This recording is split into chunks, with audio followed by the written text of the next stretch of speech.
તો અમદાવાદમાં શેલા વિસ્તારમાં ભૂવો પડ્યો। ઓર્કિડ સ્કાય બિલ્ડિંગની બહાર જ મસ્ત મોટો ભૂવો પડ્યો છે। વરસાદ આવતા જ અમદાવાદમાં ભૂવાઓ પડવાની શરૂઆત થઈ ગઈ છે। ભૂવો પડતા લોકો માટે ઘરની બહાર નીકળવું પણ મુશ્કેલ બની ગયું છે।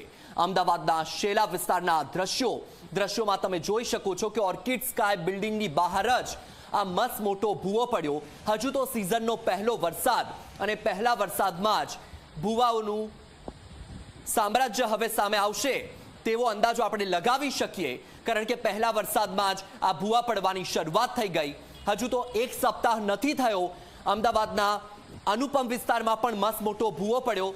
હજુ તો એ ભૂવો પૂરવામાં પણ નથી આવ્યો, માત્ર બેરિકેડિંગ કરીને છેલ્લા 4 દિવસથી ત્યાં કામગીરી ચાલી રહી છે અને સખત ટ્રાફિક જામની પરિસ્થિતિ પણ સર્જાઈ રહી છે। તો આ દ્રશ્યો તમે જુઓ શેલા વિસ્તારમાં પણ ઓર્કિડ સ્કાય બિલ્ડિંગની બહાર આ મસ્ત મોટો ભૂવો પડ્યો છે।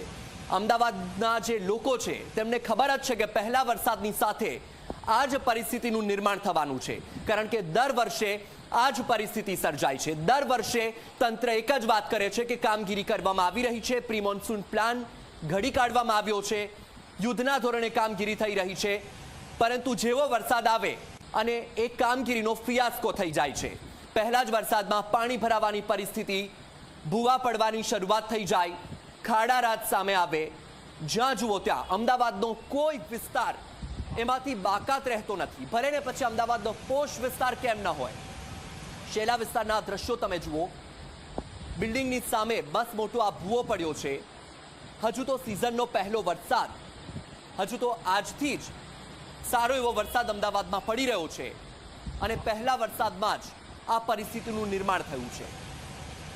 પાલિકાના જે અધિકારીઓ છે, કર્મચારીઓ છે, જુઓ તમે તમારા પ્રી મોન્સૂન પ્લાનની કામગીરીનો કેવો ફિયાસ્કો થઈ રહ્યો છે।